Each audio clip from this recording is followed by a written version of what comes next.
Bien-aimés en Christ, bonjour. C'est encore le temps que Dieu nous donne, un moment précieux pour écouter sa parole. Je vous souhaite tous cordial bienvenue encore à cette prédication, des fois aussi enseignement. La fois passée, j'ai parlé de l'oubli des dons, comment ça gâche les vies. Quand tu oublies ce quoi tu es capable, quand tu oublies ce que tu es toi-même, tu ne peux pas réussir à partir de ce que tu admires de l'extérieur. Beaucoup de gens, beaucoup de chrétiens et chrétiennes, ils ont abandonné leurs capacités, leurs compétences et ils imitent ce qu'ils voient ailleurs. Et les conséquences sont telles que quand vous allez imiter les dons de quelqu'un d'autre, quand vous imitez le talent de quelqu'un d'autre, vous ne pouvez pas parfaire cela comme lui-même. L'original, c'est ce qui compte dans la vie. Quand vous exploitez l'original, quand vous achetez l'original par exemple, quand vous donnez l'original, n'est-ce pas, vous imprégnez les gens que vous donnez. Vous le marquez puisque chacun dans ce monde et chacune, il est à la recherche de l'original ou l'authentique.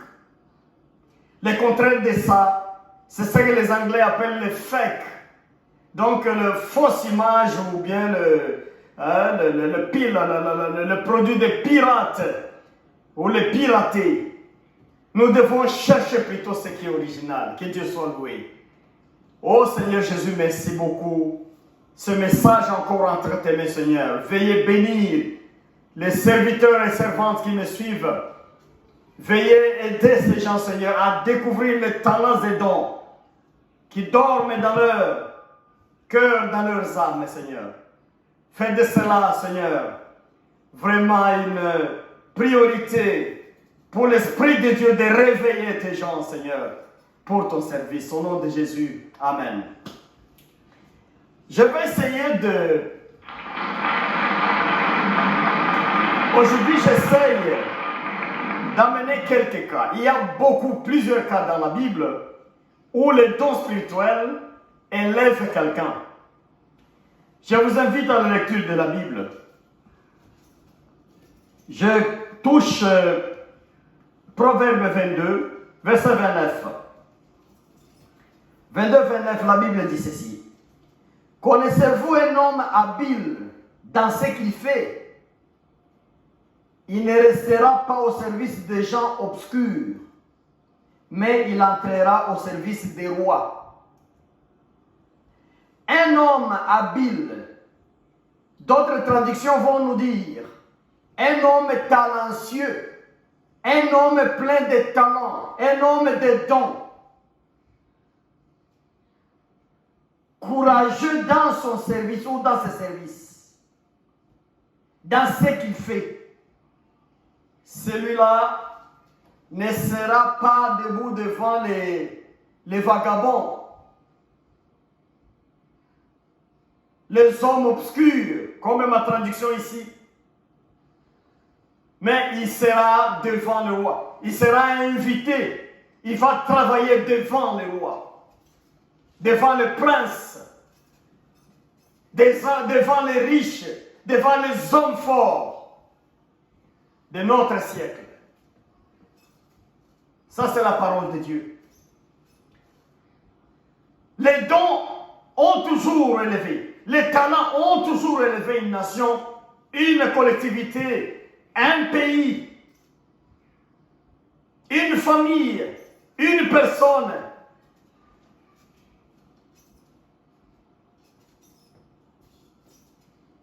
Une autre lecture. Premier roi, chapitre 7, versets 13 et 14. La Bible dit ceci. Le roi Salomon envoya chercher à Tyr, un ouvrier nommé Hiram. C'était le fils d'une veuve de la tribu de Nephtali et d'un père tyrien. Il travaillait les bronzes. Il était très habile, intelligent et compétent pour fabriquer toutes sortes d'ouvrages de bronze. Il vint auprès du roi Salomon et effectua tous ses ouvrages. Gloire à Dieu. C'est un enfant qui n'est pas hébreu, qui n'est pas juif. Il faut parler de juif ici. Il n'est pas juif de père. Il n'est pas israélite.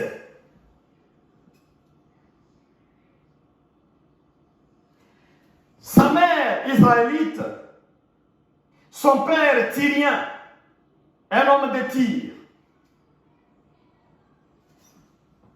Mais l'histoire de cet homme, israélite de mer, a marché dans toute la région, du nord au sud, de l'est à l'ouest. Les nouvelles circulaient qu'il y a un homme talentueux, un homme qui fabrique les bronzes, qui développe ça. Et il fait beaucoup d'outils à partir de bronze. Cela est arrivé dans les oreilles de Salomon. Salomon se trouve dans le projet de construire le temple de Dieu. Salomon s'est dit non, même si le monsieur n'est pas israélite comme nous, il n'est pas juif comme on peut dire aujourd'hui,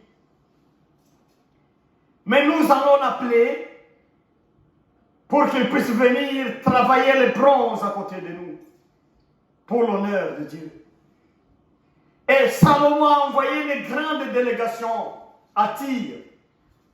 L'homme un jour a vu des chevaux et des chevaliers.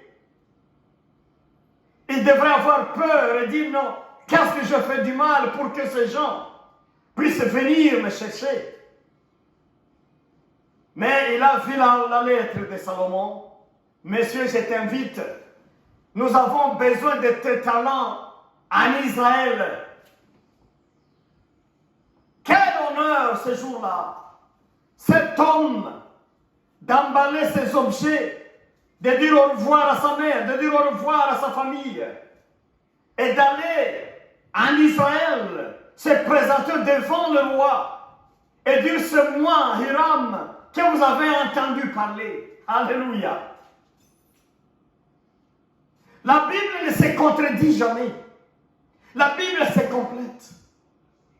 Avez-vous vu un homme habile dans ses talents, dans ses services, dans son travail? Celui-là ne sera pas debout devant le vaurien, mais il sera debout devant le roi. Hiram se trouve devant Salomon, le majestueux roi de l'histoire d'Israël. Il y a des gens nés en Israël, les gens qui ont entendu parler de Salomon, de sa sagesse, et qui n'ont pas eu la chance de le voir en face. Mais écoutez un peu, avec le talent d'Hiram, le talent l'amène directement devant le roi majestueux. Imaginez-vous bien aimé en Christ, la reine de Séba, qui a quitté l'Afrique, qui a fait des voyages de semaines peut-être, pour aller trouver le roi Salomon, pour le voir en face, n'est-ce pas, écouter sa sagesse, avec beaucoup de cadeaux. Mais c'est ce même roi majestueux maintenant, qui va inviter un homme, un monsieur là, un technicien, à cause de son talent. C'est comme ça que Dieu nous voit. Des fois, les gens peuvent nous négliger. Il arrive que les gens ne font pas attention à toi. Mais si tu as un talent, Dieu te le garde avec beaucoup beaucoup de respect. Puisque avec ces talents, avec ces dons, il va toujours vouloir t'envoyer devant les grandes personnes. Quand Dieu te donne un don, quand Dieu te donne un talent, c'est qu'il t'élève déjà. Beaucoup de gens ont des questions comme ça. Ils vont prier le Seigneur, ils disent, donne-moi l'argent, donne-moi la vie, donne-moi ceci, donne-moi le travail. Mais ils ne savent pas qu'ils ont tout en eux. Quand tu as le don que Dieu a donné, c'est ça la route que Dieu a tracée. C'est ça le chemin que Dieu a tracé. Gloire à Dieu. Quand tu retrouves un talent dans ta vie, c'est ça l'arme que Dieu a mis dans tes mains en venant sur la terre. Hiram se retrouve devant Salomon. Regardez comment le roi de Syrie, il demandait des rendez-vous sans en avoir. Babylonie et d'autres Égypte de l'époque. Majestueux Salomon, le nouvel marché. La Bible essaie de nous présenter Salomon comme un roi qui n'avait pas encore existé à cause de la sagesse que Dieu a mis en lui. Mais un technicien, à cause du talent, le technicien se trouve au palais royal, dans le bureau d'échange avec le roi, où le roi les négocie. Le roi négocie le talent. Et moi je te dis au nom de Jésus, les rois de ce monde vont négocier ton talent, mon frère.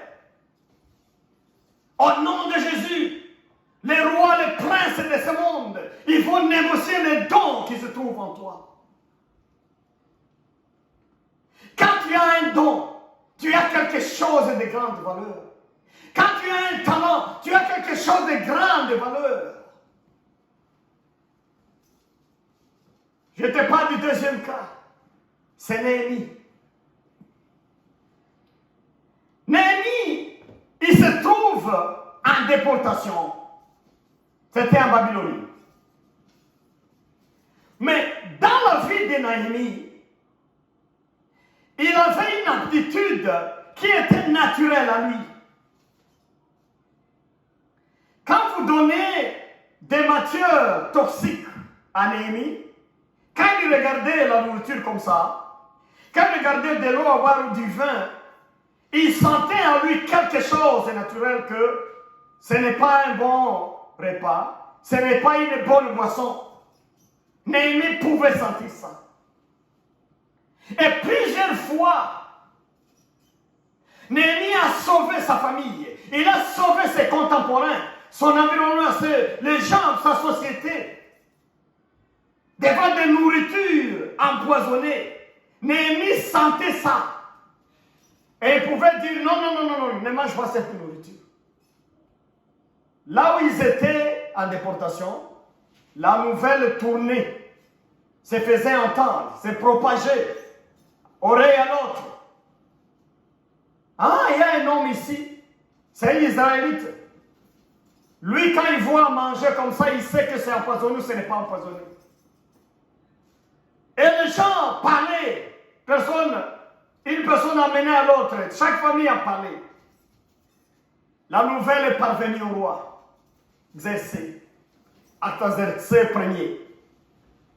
Et quand le roi a entendu ça, qu'il y a un homme talentueux qui sent seulement le repas et il peut savoir, il peut identifier que c'est bon ou c'est pas bon, il a fait appeler. Il a envoyé les gens l'amener. Et Néhémie s'est retrouvé au palais royal, en exil où ils étaient. Le roi l'a questionné, avec quel pouvoir tu peux savoir qu'un repas est bon ou n'est pas bon, et une boisson est bonne ou n'est pas bonne?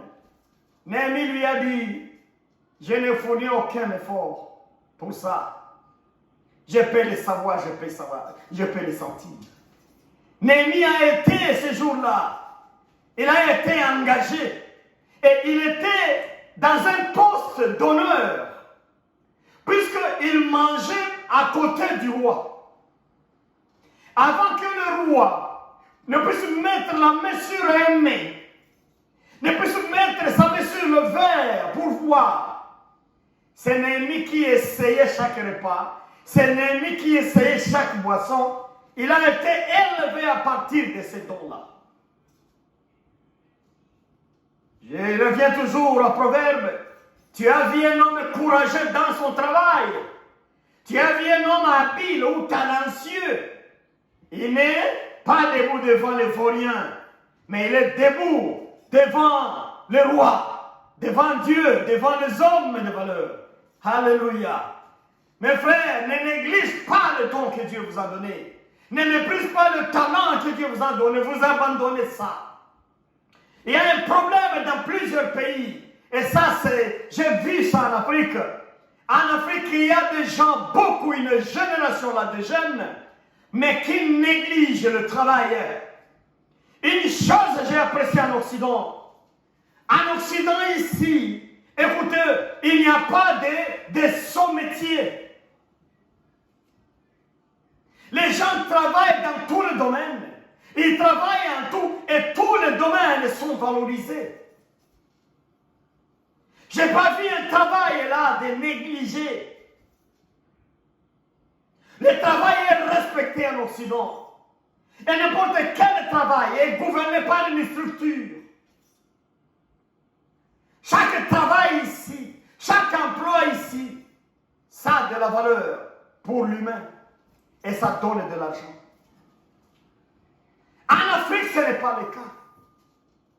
Tout le monde veut étudier, tout le monde veut devenir diplômé, devenir universitaire, devenir docteur, devenir quoi? Pour aller occuper les sièges principaux, les pouvoirs publics.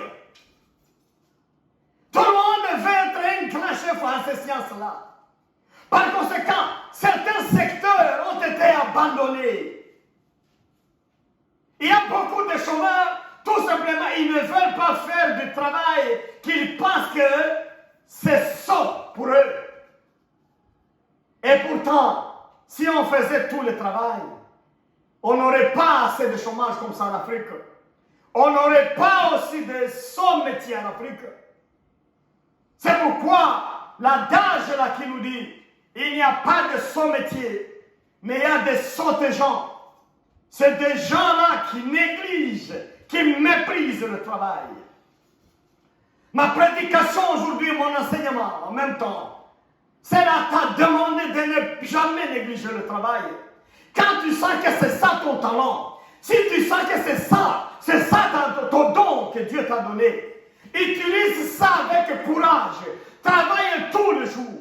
Je vais prêcher sur ça prochainement, te montrer en quoi, si tu travailles avec assiduité dans le domaine que Dieu t'a donné, n'importe quel domaine peut t'élever et te mettre devant le roi. Alléluia. Devant les grandes personnes, devant le gain de la vie, devant la richesse. Mais à la fin de la vie d'Hiram, c'était un riche. C'était un homme économiquement stable. Tout simplement avec un talent de manipuler le bronze. Pour ne pas parler d'autres comme David, c'est le don de musique. Combien ont ce don de musique? Mais ils ont négligé ça. Puisqu'ils disent que ça ne paye pas. Le don de musique paye. Ça payait David de biblique. Il est devenu un roi à partir du don que Dieu lui a donné. Il jouait à la cithare et chantait. Et quand il chantait comme ça venait de Dieu, c'est un don que Dieu avait donné. Ah, ça inspirait l'entourage. Les gens se sentaient à l'aise quand David chantait. Les esprits mauvais quittaient quand David chantait. Mais toi, tu négliges les dons. Tu dis, c'est rien. Mais écoutez, David chantait où? David était berger dans la brousse. Il chantait là pour ses brebis. Il alimentait ses brebis avec des mélodies. En même temps, il louait son Dieu. La nouvelle est parvenue au roi. Et Saül a entendu parler de David comme un monsieur. Quand il chante, les esprits mauvais sortent. Ah, écoutez, il a envoyé les gens amener David pour qu'il chante pour lui. Les dons spirituels, le talent que Dieu a donné. La Bible est remplie de gens qui ont utilisé uniquement leurs dons et fidèles à leurs dons. Et Dieu les a élevés. La musique. Gloire à Dieu. Alléluia. Il y a dans Monsieur Joseph le don des songes. J'ai vu un songe. J'ai vu un songe. J'ai vu un songe.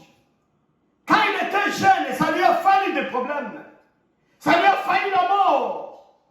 Mais il a grandi, il était emprisonné. Mais comme les dons étaient toujours là entretenus, les dons travaillaient, il avait un songe, un message.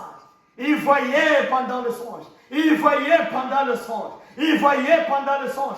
Et il pouvait interpréter cela. Vous connaissez l'histoire de David, l'histoire de Joseph. C'est des gens bien connus dans la Bible, même dans le monde extra-biblique. Ils sont bien connus. Un jour, le roi est dans le besoin. Il a besoin d'un homme qui peut interpréter ses songes. Celui qui a vu les garçons en prison a donné le rapport au roi et dit, il y a un monsieur rempli de grâce divine. Si tu l'appelais au roi, écoutez, majestueux, il va interpréter tes songes et tu auras la paix. Le roi a amené à appeler Joseph. Et Joseph écoute, c'est lui qui a mis maintenant la main sur la pâte pour le progrès économique, puisqu'il a été nommé comme premier ministre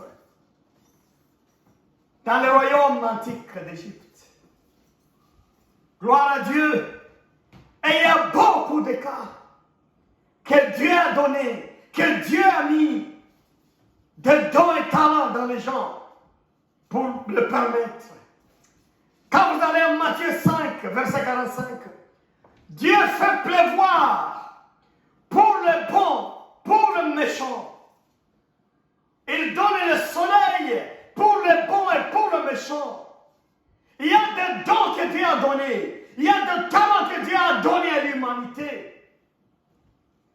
Même quelqu'un qui n'est pas chrétien, il peut aussi avoir des talents, lui. Et ce talent-là, c'est pour servir. C'est son âme pour gagner la vie, mais aussi donner la vie à d'autres personnes. Dieu a donné à l'humanité, à chaque être vivant et être humain, j'allais dire, il a donné des talents et des dons. Continue toujours à voir quel est ton talent. Aujourd'hui, je vois comment les gens critiquent. Il y a dans le monde évangélique des prédicateurs, des bons prédicateurs. Après la prédication, ils font des prières d'intercession, ils font des prières de délivrance, ils guérissent des malades. Mais d'autres personnes sont là pour critiquer ce genre de dons. Ils disent que ce n'est pas divin. Ça ne vient pas de Dieu, ça ne vient pas de Jésus-Christ. Ils passent leur temps à critiquer, à juger les gens. Mais moi, je vais vous dire ceci. Ne jugez point pour ne pas être jugé un jour. Il y a des dons que tu n'as pas. Mais si tu vois quelqu'un exploiter les dons et talents que Dieu a donnés, il faut louer le Seigneur et non critiquer ces gens-là. Tu ne peux pas comprendre un don, comment il fonctionne, si tu n'as pas ces dons-là. Tu ne peux pas savoir comment un talent fonctionne si tu n'as pas ce talent-là. Donnez-vous la prudence. Donnez-vous l'humilité quand le don de Dieu travaille, quand le talent de Dieu travaille dans ce monde.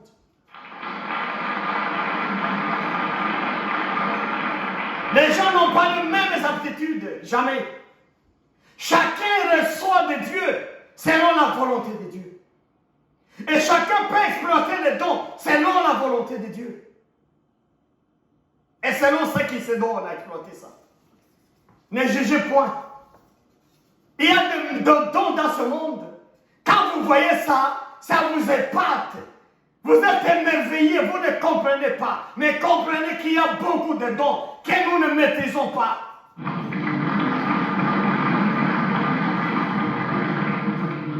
Laissons ces dons travailler. Laissons la place à ces dons-là. Laissons la place à la manifestation des talents des gens. Puisque Dieu les a créés pour ça.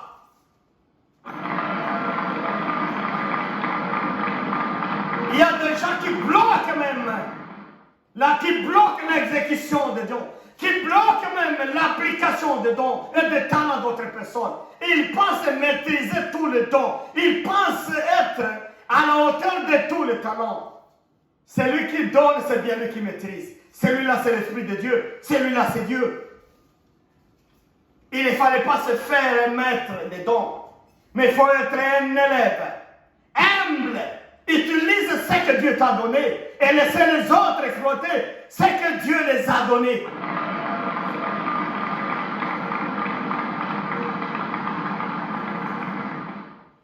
Ne te plains pas devant Dieu non plus.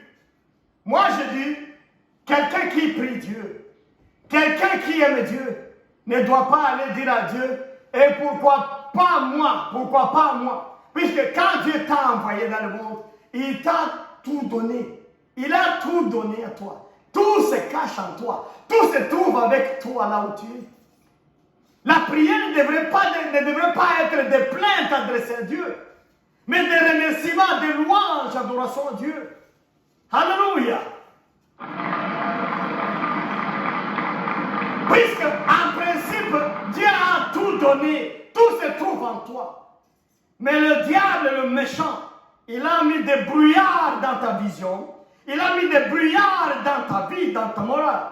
Il a mis des brouillards dans tes pensées. Il a mis des brouillards dans ta façon de voir les choses. Tu es distrait. Tu ne comprends pas les choses. Tu es en confusion. Et quand tu es en confusion comme ça, tu te mets à admirer maintenant les gens qui réussissent.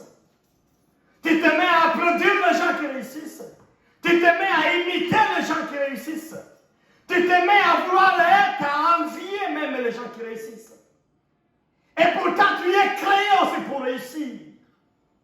Je t'informe aujourd'hui au nom de Jésus, tu es créé pour réussir.